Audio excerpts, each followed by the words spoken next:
नमस्कार दोस्तों, सृष्टि आईएएस के ऑनलाइन प्लेटफॉर्म पर एक बार फिर से आप लोगों का बहुत बहुत स्वागत है। आज मैं आप लोगों के समक्ष संविधान सीरीज जो हम लोगों की चल रही है उसका अगला वीडियो लेकर प्रस्तुत हुआ हूं और ये लेक्चर नंबर 12 है।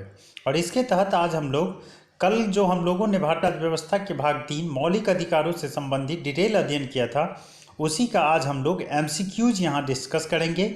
और जो इस चैप्टर से विभिन्न प्रकार के जो एग्जाम्स हैं उनमें जो पूछे गए हैं उन सभी महत्वपूर्ण प्रश्नों का यहाँ मैंने कलेक्शन आप लोगों के लिए लाया है। और इसका जो है आज हम लोग जो है उसका क्वेश्चंस व आंसर MCQs के फॉर्मेट में देखेंगे। तो आइए आज के इस सेशन को शुरू करते हैं।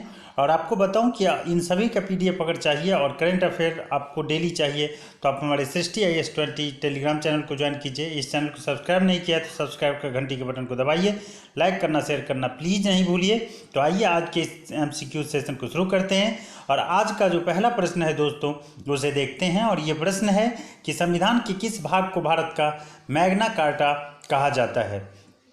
ऑप्शन ए है भाग 1, ऑप्शन बी भाग 2, ऑप्शन सी भाग 3 या फिर ऑप्शन डी भाग 4। और दोस्तों जो भारतीय संविधान का जो भाग है 3 उसे ही हम भारतीय संविधान का जो है या भारत का जो है मैग्ना कार्टा कहते हैं। और इसका उत्तर हो जाएगा ऑप्शन सी भाग 3, अर्थात मौलिक अधिकार से संबंधित जो हमारे संविधान का भाग है उसे ही भारत का मैग्ना कार्टा कहा जाता है। ठीक है, मैग्ना कार्टा की अगर मैं डिटेल में आपको बताऊं तो मैग्ना कार्टा जो है एक अधिकार पत्र होता है। ठीक है, और इसकी उत्पत्ति सर्वप्रथम इंग्लैंड में हुई जब सामंतों के द्वारा जो है वहाँ के राजा पर दबाव डाला गया। तो सबसे पहले जो अधिकारों का एक घोषणा पत्र है वो इंग्लैंड में जो है 13वीं शताब्दी में जो है वहाँ के राजा के द्वारा जो जारी किया गया था उसी को जो है आधार बनाकर आगे जो है मौलिक अधिकारों की अवधारणा प्रचलित हुई। और फिर जो है सबसे पहले फ्रांस के संविधान में मौलिक अधिकारों को शामिल किया गया और फिर धीरे धीरे अन्य देश के संविधानों में जो है उसको शामिल किया गया। लेकिन हमारे संविधान में जो मौलिक अधिकार है वो हमने अमेरिका के संविधान से लिया है। तो इसका उत्तर जो दोस्तों हो जाएगा ऑप्शन सी। आइए दूसरा प्रश्न देख लेते हैं। दूसरा प्रश्न है निम्नलिखित में से कौन सा सुमेलित नहीं, अर्थात निम्न में से कौन सा जो युग्म है वो गलत है, अर्थात सही जो उनका मेल है सुमेलन है वो नहीं हुआ है।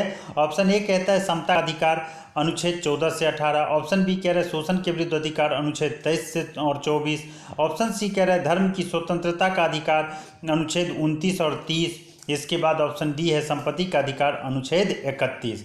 अब दोस्तों इन चारों ऑप्शन में से आपको ये देखना है कि किसका जोड़ा जो है गलत यहाँ पे मिलान किया गया है, अर्थात क्या समता के अधिकार का जिक्र हमारे संविधान के अनुच्छेद 14 से 18 में है। तो मैंने आप लोगों को बताया था एकदम ये बात एकदम सही है कि समता का अधिकार का जो जिक्र है हमारे संविधान के 14 से 18 में। इसके बाद जो बी ऑप्शन है दोस्तों ये कह रहे शोषण के विरुद्ध अधिकार, और इसका भी जिक्र जो है हमारे संविधान के 23 और 24 में है, अर्थात ये भी सही है, ये भी आंसर नहीं हो सकता। इसी प्रकार अगर हम सी की बात करें दोस्तों तो ये कह रहे धर्म की स्वतंत्रता का जो अधिकार है उनका जिक्र हमारे संविधान के 29-30 में है।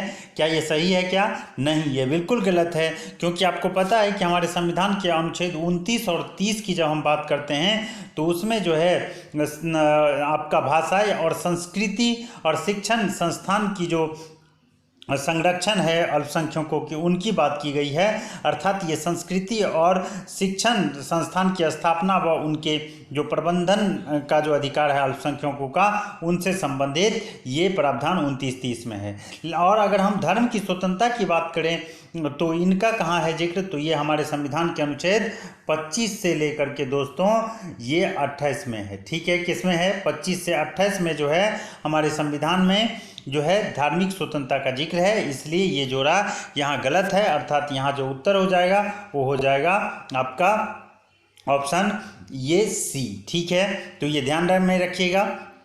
और इसके बाद जो अगला ऑप्शन है दोस्तों यहाँ ये है ऑप्शन डी संपत्ति का अधिकार। और आपको पता है कि संपत्ति के अधिकार का जिक्र जो है अनुच्छेद 31 में था, हालांकि जो है इसे क्या किया गया अब मूल अधिकार में इसको नहीं रखा गया है। 44वें संविधान संशोधन 1978 के द्वारा इसे मूल अधिकार की श्रेणी से हटा करके उसे जो है अब हमारे संविधान के भाग 300 क में जो है इसको शामिल कर दिया गया है और अनुच्छेद 31 को जो है दोस्तों इनको जो है निश्चित कर दिया गया है।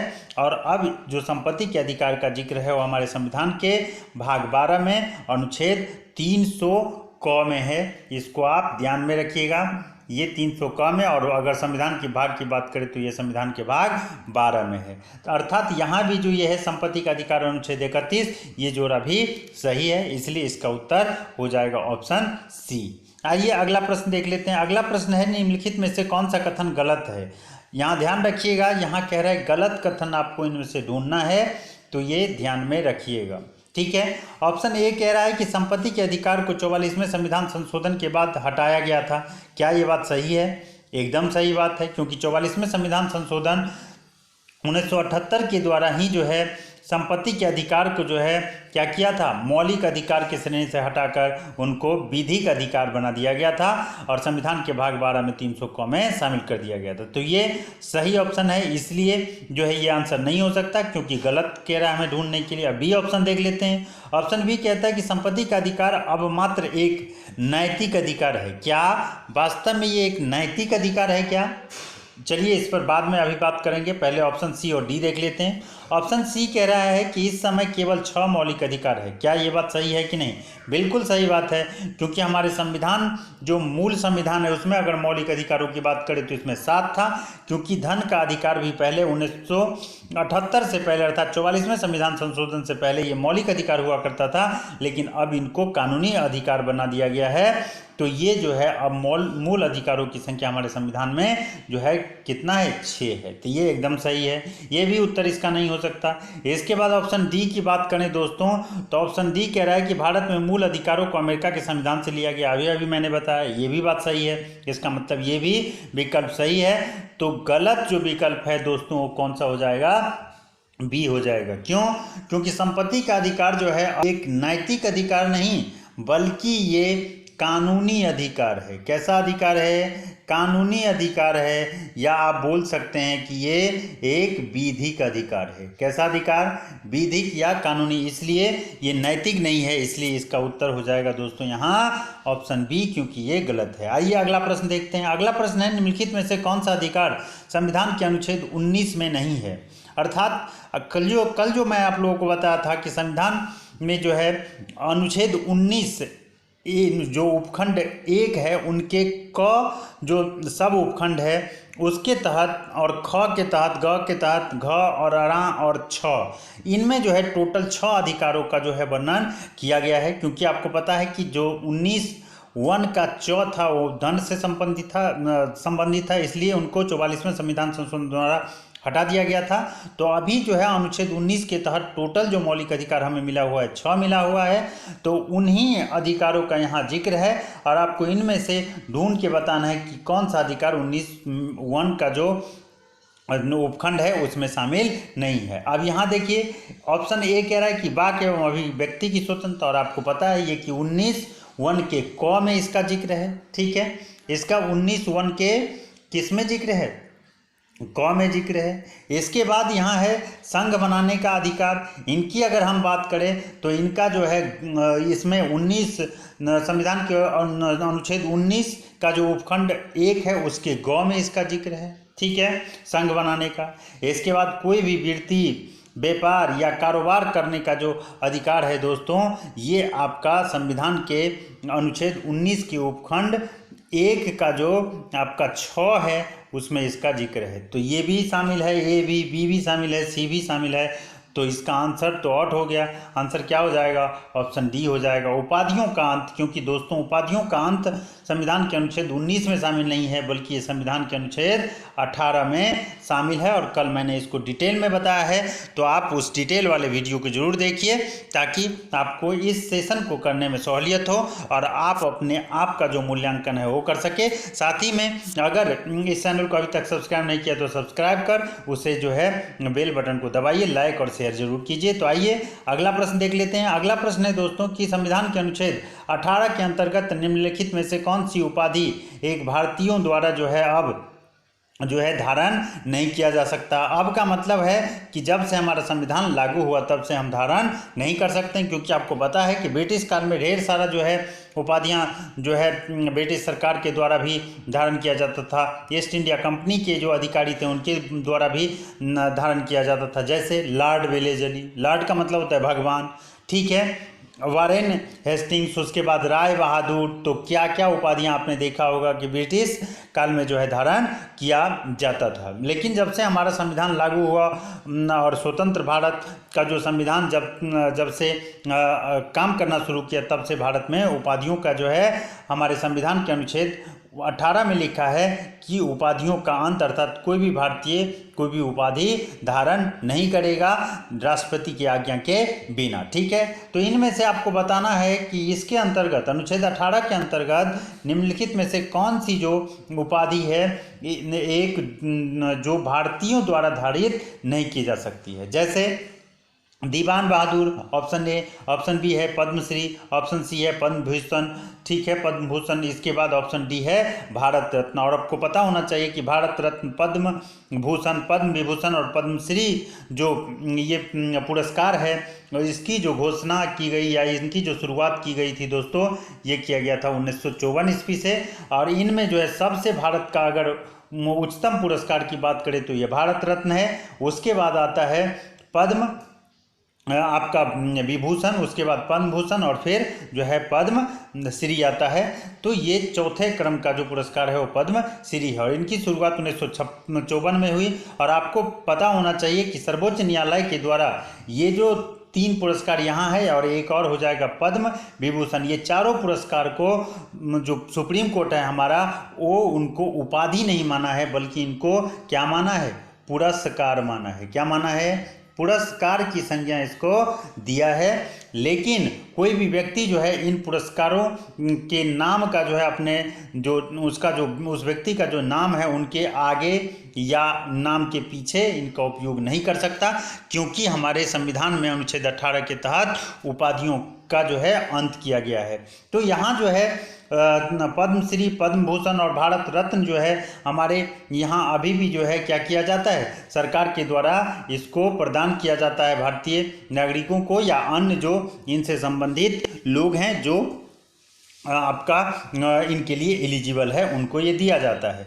लेकिन ये इनका उपयोग जो है अपने नाम में उपसर्ग या प्रत्यय के रूप में नहीं कर सकता, तो इसका उपयोग कहीं ना कहीं हमारे यहाँ देखने को मिलता है। लेकिन दीवान बहादुर जो उपाधि है दोस्तों, उनका प्रयोग हमारे यहाँ जो है अब कोई भी भारतीय इसको धारित नहीं करता है, ये ब्रिटिश काल में इनको धारित किया जाता था। तो यहाँ जो उत्तर हो जाएगा दोस्तों, ये हो जाएगा 5 का ए, ठीक है। आइए आज का सेशन जो है उनका अगला प्रश्न देखते हैं। अगला प्रश्न है दोस्तों कि निम्न में से कौन सा कार्य अनुच्छेद 17 के अंतर्गत छुआछूत माना जाता है। ऑप्शन ए, धार्मिक दार्शनिक आधार पर छुआछूत को सही ठहराना, ठीक है। ऑप्शन बी, किसी व्यक्ति को सामान बिक्री या सेवाएं देने से रोकना। ऑप्शन सी, किसी व्यक्ति को सार्वजनिक स्थल पर प्रवेश से रोकना। उपयुक्त सभी, और यहाँ जो दोस्तों हो जाएगा वो हो जाएगा उपरोक्त सभी के सभी इसके आंसर हो जाएंगे, क्योंकि इन सभी छुआछूत को जो है हमारे संविधान के अनुच्छेद 17 जो अस्पृश्यता की अंत की बात करता है उसमें शामिल किया गया है। आइए आज के सेशन का अगला प्रश्न देखते हैं। अगला प्रश्न है, शिक्षा का अधिकार किस उम्र के बच्चों के लिए बनाया गया है। ऑप्शन ए 5 से 10, ऑप्शन बी 6 से 14, ऑप्शन सी 6 से 12 या ऑप्शन डी 6 से 16। और इसका जो उत्तर हो जाएगा दोस्तों हो जाएगा ऑप्शन बी 6 से 14 वर्ष के बच्चों के लिए। और इनको जो है हमारे संविधान में 86वां संविधान संशोधन 2002 के द्वारा जो है हमारे संविधान में इनकी व्यवस्था की गई थी और इनका जिक्र हमारे संविधान के अनुच्छेद 21 क में किया गया है, ठीक है। तो ये ध्यान रखिएगा। आइए आज के सेशन का अगला प्रश्न देख लेते हैं। अगला प्रश्न है, निम्न में से कौन सा कथन असत्य है। यहाँ ध्यान रखिएगा, यहाँ असत्य कथन पूछ रहा है, ठीक है। इसके बाद मैं आपको बताऊं तो यहाँ जो है इसका ऑप्शन की अनुच्छेद 21 क का संबंध शिक्षा के अधिकार से अभी बताया, बिल्कुल सही बात है। ऑप्शन बी कह रहा है कि शिक्षा का अधिकार अधिनियम को 2008 में संसद ने पास किया। अभी तो मैं बताया कि इनको 86वां संविधान संशोधन 2002 के द्वारा किया गया था, न कि 2008 के द्वारा। इसलिए यहाँ जो इसका उत्तर हो जाएगा दोस्तों, ये क्या हो जाएगा, ऑप्शन बी यहाँ जो है इसका उत्तर होगा, क्योंकि ये कथन असत्य है, ठीक है। साथ ही में सी ऑप्शन की भी बात कर लेते हैं। तो इनमें है 6 से 14 वर्ष तक के बच्चों को मुफ्त शिक्षा दी जाती है, सही बात है। और ऑप्शन डी कह रहे शिक्षा का अधिकार अधिनियम 86वें संविधान संशोधन को पास करके बनाया गया था, तो ये भी बात एकदम सही है, इसलिए इसका उत्तर क्या हो जाएगा, ऑप्शन बी। आइए अगला प्रश्न देखते हैं। अगला प्रश्न है, निम्न में से कौन से मूल अधिकार राष्ट्रीय आपातकाल के दौरान स्वतः समाप्त नहीं होते हैं। ऑप्शन ए है 19-20, ऑप्शन बी है 29-30, ऑप्शन सी है 20-21 और ऑप्शन डी है 25-28, 25 से 28 तक। और यहाँ जो उत्तर हो जाएगा दोस्तों सॉरी, यहाँ जो उत्तर हो जाएगा दोस्तों ये हो जाएगा ऑप्शन सी 20 और 21 जो है आपातकाल के दौरान, राष्ट्रीय आपातकाल के दौरान जो है दोस्तों स्वतः समाप्त नहीं होता है। और आपको पता होना चाहिए राष्ट्रीय आपातकाल का जो जिक्र है हमारे संविधान के कौन से अनुच्छेद में है, तो 352 में है। इसके बाद हम अगर 356 की बात करें तो इसमें राष्ट्रपति शासन का जिक्र है। ध्यान रहे कि राष्ट्रीय आपातकाल और राष्ट्रपति शासन दोनों अलग अलग चीज़ें हैं, ठीक है। तो 352 के तहत कौन सा जो है अनुच्छेद स्वतः समाप्त नहीं होता है आपातकाल के दौरान, राष्ट्रीय आपातकाल के दौरान, तो 20 और 21। और जिसमें आपको पता है कि 21 का संबंध जीवन के अधिकार से है और 20 का जो है संबंध अपराध के जो दोष सिद्धि है उनसे संरक्षण के विषय में इसमें कहा गया है। और इनका डिटेल में कल हम लोगों ने जो है अध्ययन किया था, तो उस वीडियो को जाकर जरूर देखिए। आइए आज के सेशन का दोस्तों अगला प्रश्न देख लेते हैं। अगला प्रश्न है कि अनुच्छेद 25 का संबंध किससे है। और आपको अगर पता होगा कि धार्मिक स्वतंत्रता का जो जिक्र है हमारे संविधान के अनुच्छेद कितने से कितना में है, तो इसका आंसर आप विद इन सेकेंड में दे देंगे, क्योंकि आपको पता है हमारे संविधान के अनुच्छेद 25 से लेकर के 28 में दोस्तों किस अधिकार का जिक्र है, तो इसमें है धार्मिक स्वतंत्रता का जिक्र है। और ये 25 पूछ रहा है तो ऑब्वियसली सी बात है जो है इसका किसी न किसी धार्मिक स्वतंत्रता से ही इनका जो है संबंध होगा। ऑप्शन ए कह रहा है कि धर्म की वृद्धि के लिए प्रयास की स्वतंत्रता, ऑप्शन बी कह रहा है किसी धर्म को प्रचारित करने हेतु कर से छूट, ऑप्शन सी कह रहा है बलात् श्रम एवं अवैध मानव व्यापार के विरुद्ध प्रतिषेध, ऑप्शन डी कह रहा है प्राण एवं दैहिक स्वतंत्रता का संरक्षण। और आपको पता होना चाहिए इसका उत्तर हो जाएगा धर्म की वृद्धि के लिए प्रयास की स्वतंत्रता, ठीक है। क्योंकि आपको मैं बताता हूँ यहाँ पे किसी धर्म को प्रचारित करने हेतु जो है छूट नहीं, सॉरी यहाँ इसका उत्तर हो जाएगा दोस्तों बी, किसी धर्म को जो है प्रचारित करने से जो है उनको छूट दिया गया है। और ये दिया गया हमारे संविधान के अनुच्छेद 25 में। अब देखिए यहाँ मैं आपको बताऊँ तो अन्य जो विकल्प है यहाँ इनका हम यहाँ पे विश्लेषण करें तो आपको पता है कि बलात् श्रम एवं अवैध मानव व्यापार का जो प्रतिषेध है दोस्तों ये किया गया हमारे संविधान के अनुच्छेद 23 में। इसके बाद प्राण एवं दैहिक स्वतंत्रता की बात की गई है हमारे संविधान के अनुच्छेद 21 में।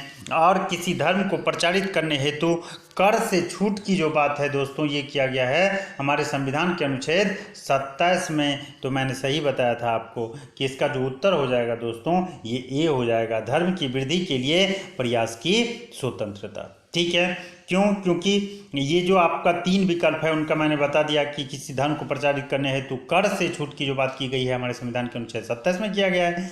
इसके बाद बलात् श्रम और मानव व्यापार से जो के विरुद्ध प्रतिषेध की बात जो है हमारे संविधान के अनुच्छेद 23 में है। और प्राण एवं दैहिक स्वतंत्रता के संरक्षण की बात जो है वो हमारे संविधान के अनुच्छेद 21 में है। इसलिए अगर अनुच्छेद 25 के संबंध की बात करें हम दोस्तों तो इसका जो उत्तर हो जाएगा वो हो जाएगा धर्म की वृद्धि के लिए प्रयास की स्वतंत्रता, ठीक है। आइए अगला प्रश्न देखते हैं। अगला प्रश्न है दोस्तों भारतीय संविधान द्वारा भारतीय नागरिकों को कुल कितने मौलिक अधिकार प्रदान किए गए हैं। और आपको पता होना चाहिए मूल संविधान में ये कितना था 7, और एक जो धन का अधिकार है वो क्या हो गया माइनस हो गया कब 44 में जो कॉन्स्टिट्यूशन अमेंडमेंट है 1978 उसके द्वारा।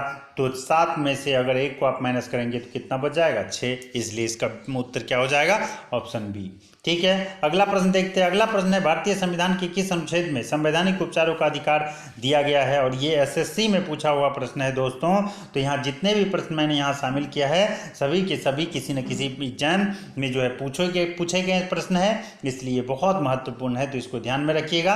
तो यहाँ संवैधानिक उपचारों की बात कर रहा है और आपको पता होना चाहिए कि अनुच्छेद 30 का संबंध किससे है। तो अल्पसंख्यक समुदाय की जो है द्वारा शिक्षण संस्थान स्थापित करने और प्रबंधन का जो है इसमें जिक्र है, तो ये आंसर नहीं हो सकता। 31 की बात करें तो ये धन से संबंधित था, तो ये भी नहीं हो सकता।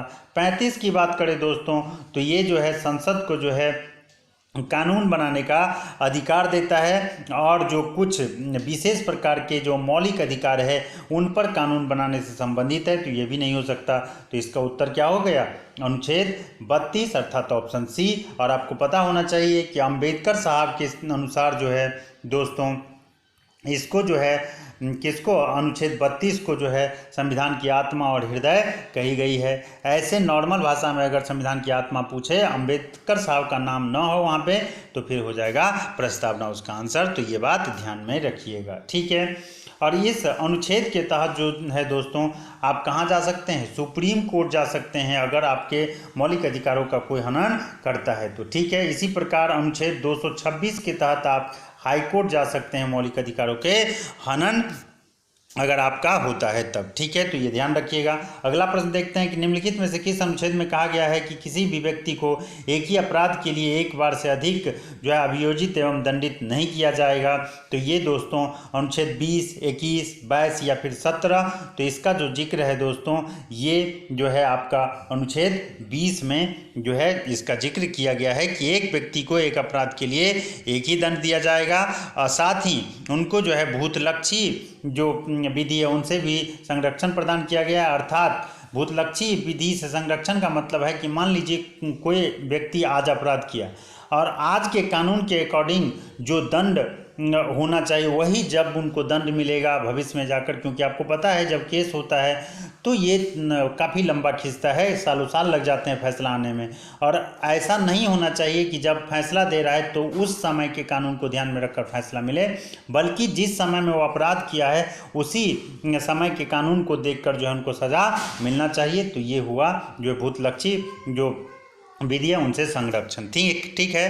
तो इसमें जो है इसका जिक्र संविधान के 20 में है, तो इसका उत्तर क्या हो जाएगा दोस्तों? ए हो जाएगा। अगला प्रश्न देखते हैं। अगला प्रश्न है मौलिक अधिकारों के अंतर्गत कौन सा अनुच्छेद बच्चों के शोषण से संबंधित है? और अब ये देखिए कि यूपीपीसीएस अर्थात जैसे बीपीएससी है वैसे ही Uttar Pradesh public service commission है, उसमें पूछा है, तो आप समझ सकते हैं कितना महत्वपूर्ण प्रश्न है ये, ठीक है। तो मौलिक अधिकारों के अंतर्गत जो है बच्चों के शोषण की बात जो है दोस्तों, कल मैंने बताया था कि बहुत इंपॉर्टेंट चैप्टर है ये मौलिक अधिकार, और उसमें जो है आपका ये जो अनुच्छेद 24 है ये बहुत महत्वपूर्ण है क्योंकि इसका बच्चों के शोषण से संबंधित है।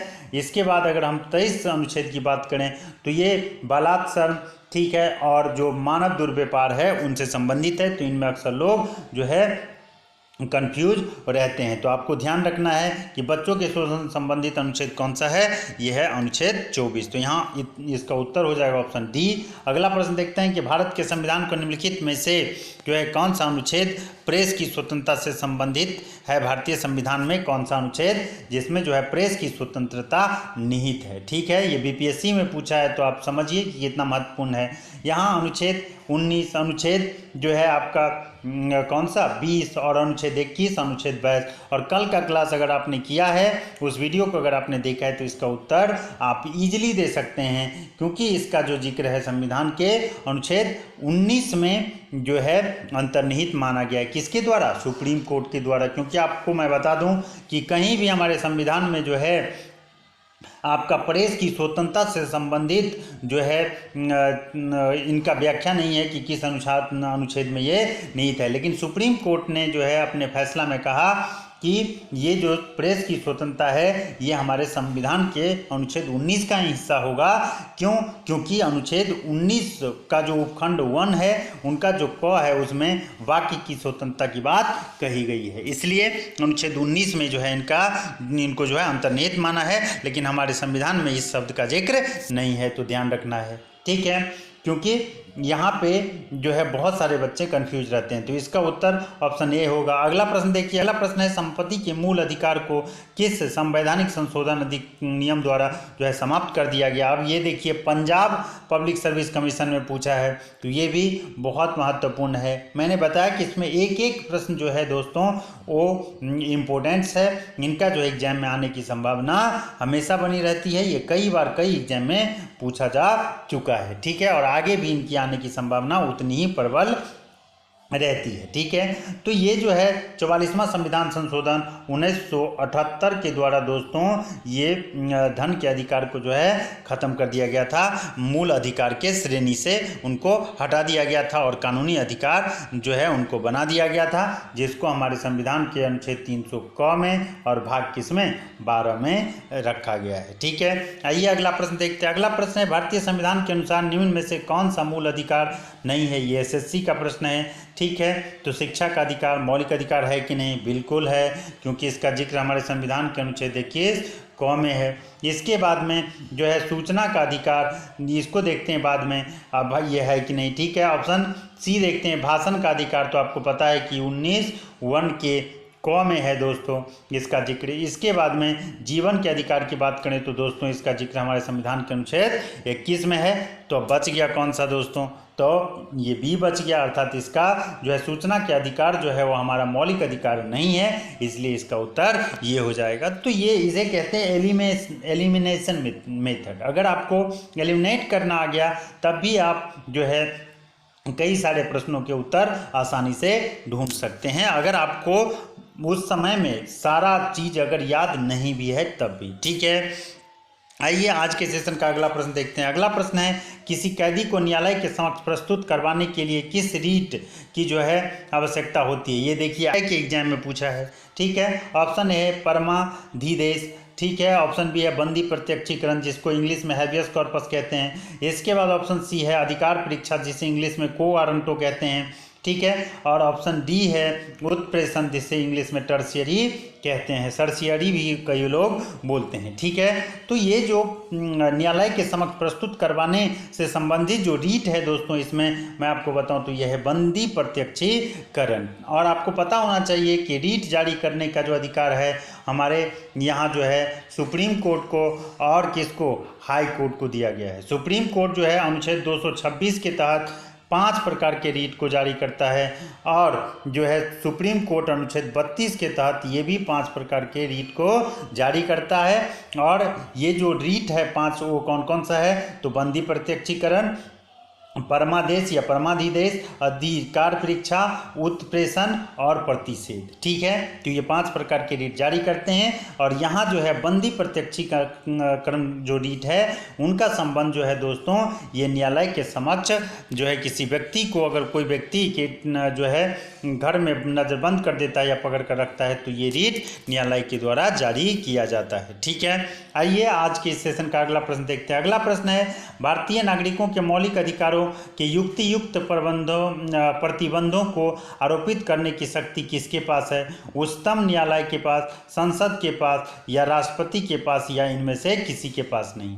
ऑप्शन एक बार फिर से देखिए, यूपी पुलिस में पूछा हुआ है कि भारतीय नागरिकों के मौलिक अधिकारों के युक्तियुक्त प्रतिबंधों को जो है आरोपित करने की शक्ति किसके पास है? तो युक्तियुक्त प्रतिबंध अगर स्थापित करने की बात करें दोस्तों तो ये किसके पास है? हमारे यहाँ ये है हमारे संसद के पास। ठीक है, क्योंकि दोस्तों आपको पता होना चाहिए कि संसद जी जो ही है, संसद ही है जो क्या कर सकता है, युक्तियुक्त प्रतिबंधन जो है उस पर लगा सकता है। और यहाँ जो उच्चतम न्यायालय है दोस्तों, अगर इनकी बात करें तो ये हमारे जो है मौलिक अधिकारों के संरक्षक माने जाते हैं। क्या माने जाते हैं? संरक्षक माने जाते हैं। लेकिन युक्तियुक्त संरक्षक का मतलब दोस्तों ये है कि अगर कोई आपका जो है मौलिक अधिकार छीन लेते हैं या उनका हनन करता है तो उच्चतम न्यायालय जो है और आपका जो उच्च न्यायालय है, हाई कोर्ट, वो आपका जो है इस मौलिक अधिकार को जो है उनको आपसे फिर से लेकर के जो है आपको प्रोवाइड कर सकता है, अर्थात वो उनका संरक्षक है। लेकिन यहाँ युक्तियुक्त जो है प्रबंधन की प्रतिबंधों की बात हुई है तो यहाँ ध्यान रहे, यहाँ उत्तर क्या हो जाएगा? यहाँ हो जाएगा दोस्तों, इसका जो उत्तर है ये हो जाएगा आपका संसद। ठीक है, क्यों? क्योंकि यहाँ पे बहुत सारे बच्चे जो हैं, यहाँ उच्चतम न्यायालय लगा देगा क्योंकि यहाँ पे बहुत सारे बच्चों को कन्फ्यूजन होती है। तो ये ध्यान रखना है कि युक्तियुक्त प्रतिबंध की बात की गई है, न कि जो है उनके जो है संरक्षण की बात की गई है। ठीक है। तो इसका जो शक्ति है वो हमारे संसद के पास है। आइए अगला प्रश्न देखते हैं। अगला प्रश्न है, भारतीय संविधान का कौन सा अनुच्छेद व्यक्ति के विदेश यात्रा के अधिकार को संरक्षण प्रदान करता है? अनुच्छेद 14, 19, 21 या इनमें से कोई नहीं। और आपको बताऊं, इनका भी जो है विदेश यात्रा के अधिकार के संरक्षण का भी हमारे संविधान में कहीं जिक्र नहीं है, बल्कि सुप्रीम कोर्ट के द्वारा जो है इसका जो है व्याख्या किया गया है। क्योंकि आपको पता है कि हमारे संविधान का जो व्याख्या करने का शक्ति है, व्याख्याता जो है हमारे संविधान का कौन है?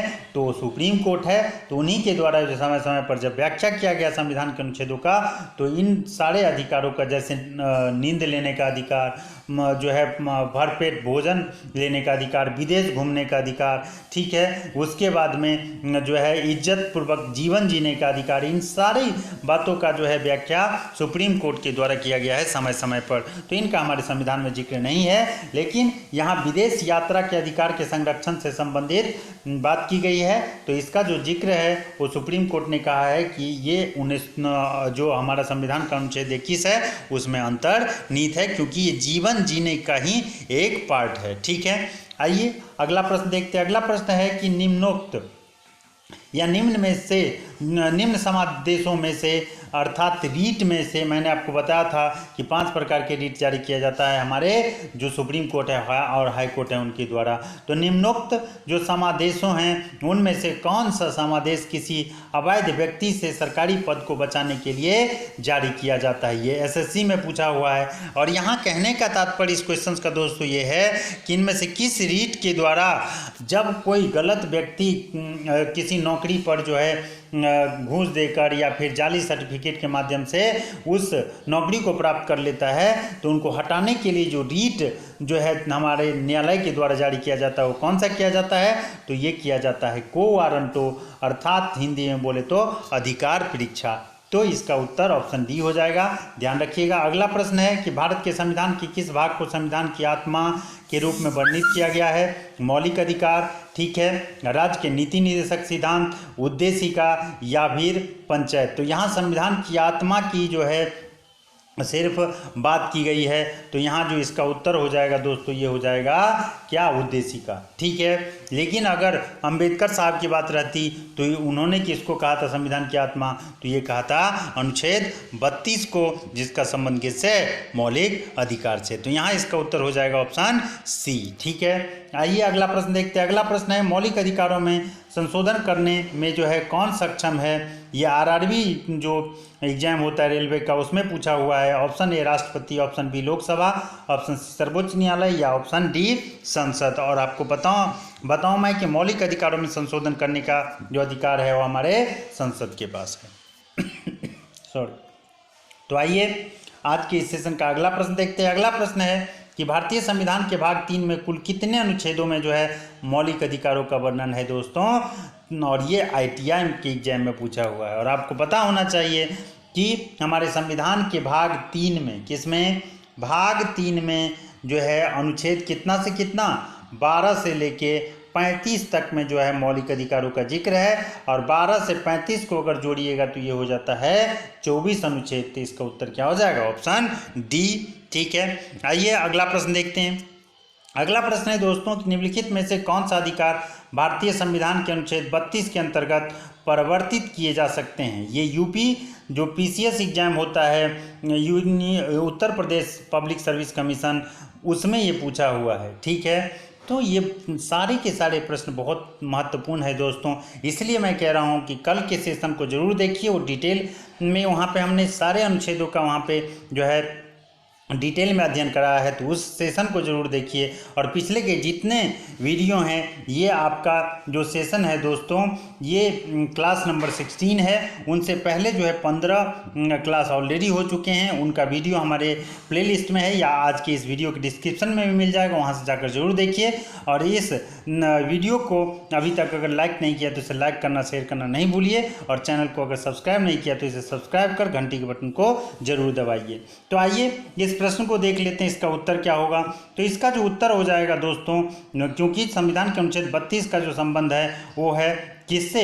संवैधानिक अधिकार। उपरोक्त सभी मौलिक अधिकार संवैधानिक अधिकार। यहाँ क्वेश्चन फिर से पढ़िए एक बार। कह रहा है कि निम्नलिखित में से कौन सा अधिकार भारतीय संविधान के अनुच्छेद 32 के अंतर्गत प्रवृत्त किए जा सकते हैं? पहला संवैधानिक अधिकार, दूसरा मौलिक अधिकार, तीसरा सांविधिक अधिकार, या ऑप्शन डी उपरोक्त सभी। और आपको पता होना चाहिए कि ये बेसिकली मौलिक अधिकार के प्रवृत्ति की बात करता है, तो इसका उत्तर हो जाएगा ऑप्शन बी। ठीक है, यहाँ अन्य जो ऑप्शन है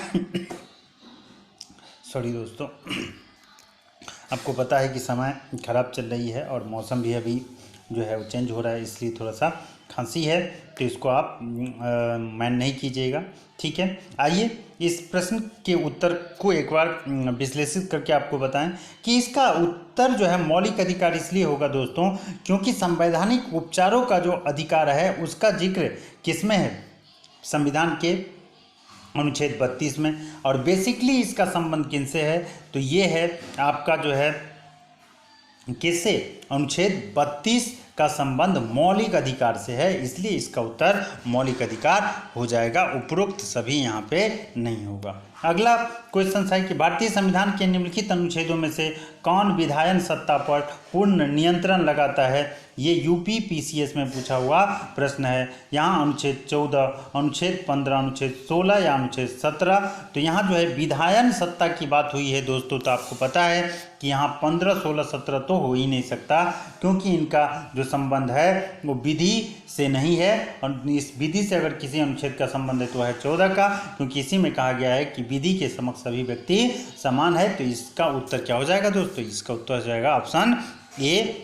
ठीक है, अगला प्रश्न देखते हैं। अगला प्रश्न है कि वह रीट जो भारत में उच्चतम न्यायालय अथवा सर्वोच्च न्यायालय द्वारा किसी व्यक्ति या सार्वजनिक संस्था का जो है आदेश देती है कि वह अपने कर्तव्य का पालन करे, क्या कहलाती है? आरआरबी में पूछा हुआ है। इस क्वेश्चन का तात्पर्य है कि जब कोई सरकारी व्यक्ति जिसके लिए वो सरकार ने उनको नियुक्त किया है और अपने कर्तव्यों का निर्वहन नहीं करता है, अपने कामों को नहीं करता है, और जब उनके खिलाफ जो है कोर्ट में जो है केस दायर होता है, तब सुप्रीम कोर्ट के द्वारा और जो उच्च न्यायालय है, उच्चतम न्यायालय है और जो उच्च न्यायालय है उनके द्वारा जो है कौन सा रीट जारी किया जाता है और उनसे जवाब मांगा जाता है कि आपने अपने कर्तव्य को क्यों नहीं निभाया, और उसे जो है आप ससमय अपने कर्तव्यों का पालन कीजिए, क्योंकि उसी के लिए आपको जो है नियुक्ति जो है किया गया सरकार के द्वारा, और आपने ऐसा क्यों किया उसका आप हमें जवाब दीजिए। तो इनके लिए जो दोस्तों अध्यादेश जारी किया जाता है उसे कहते हैं हम परमादेश। क्या बोलते हैं? परमादेश बोलते हैं। यही रीट जो है जब कोई सरकारी व्यक्ति जिस काम के लिए वो नियुक्त है और वो काम नहीं करता है तो उसको जारी किया जाता है। ठीक है, अगला प्रश्न देखते हैं। अगला प्रश्न है दोस्तों 28वां कि निम्नलिखित में से किस याचिका के अधीन किसी कर्मचारी को ऐसी कार्रवाई करने से रोका जाता है जिसके लिए सरकारी तौर पर वह हकदार नहीं है? और ये कांस्टेबल में पूछा है। यहाँ दोस्तों बहुत सारे बच्चे कन्फ्यूज हो जाएंगे और यहाँ पे वो क्या लगा देगा, इसका जो है आंसर ये लगा देगा उत्प्रेषण। ठीक है, लेकिन यहाँ उत्प्रेषण नहीं होगा, यहाँ व्यक्ति की बात हुई है। ठीक है, अर्थात जब कोई कर्मचारी जिस काम के लिए, जो पिछला क्वेश्चन आपने देखा वही सेम क्वेश्चन है लेकिन इनकी भाषा बदली हुई है। ठीक है, और यहाँ पे जो है पिछले क्वेश्चन में आपने देखा कि जब कोई गलत व्यक्ति जो है या जाली सर्टिफिकेट से जो है नियुक्त हो जाता है तो उनको जो है रोकने के लिए या उनको हटाने के लिए जो है न्यायालय के द्वारा कौन सा रीट जारी किया जाता है? तो ये किया जाता है अधिकार परीक्षा को वारंटो। और उसी प्रश्न का जो है ये शब्द बदल कर यहाँ पूछा है, तो इसका उत्तर क्या हो जाएगा? अधिकार परीक्षा को वारंटो। तो यहाँ पे आपको कंफ्यूज नहीं होना है और यहाँ गलत उत्तर मार के नहीं आना है। बहुत सारा लोग, क्योंकि आपको पता है कि उत्प्रेषण कब जारी किया जाता है, जब न्यायालय के द्वारा अपने अधिकार क्षेत्र से बाहर जाकर जो है निर्णय जब दिया जाता है तो उसको, उस निर्णय को देने से रोकने के लिए जो है उच्च न्यायालय के द्वारा जो है क्या किया जाता है? रीट जारी किया जाता है, तब वहाँ उत्प्रेषण होगा। लेकिन यहाँ क्या कहा है कि किसी कर्मचारी को, ध्यान रखिएगा कीवर्ड है कर्मचारी को, ठीक है, ऐसी कार्रवाई करने से रोका जाता है जिसके लिए सरकारी तौर पर वो हकदार नहीं है। अर्थात यहाँ उत्तर हो जाएगा ऑप्शन बी, अधिकार परीक्षा को वारंटो। ठीक है, तो आज के सेशन में दोस्तों हमने कुल 28 प्रश्न को शामिल किया था जो कि मौलिक अधिकारों से संबंधित था, और ये बहुत ही महत्वपूर्ण प्रश्नों को मैंने इसमें शामिल किया था, और जो हर एक एग्जाम में जो है आपको देखने को मिल जाएगा, और आगे भी इनकी पूछने की संभावना उतनी ही प्रबल बनी हुई है। तो मुझे उम्मीद है ये सेशन आप लोगों को अच्छा लगा होगा।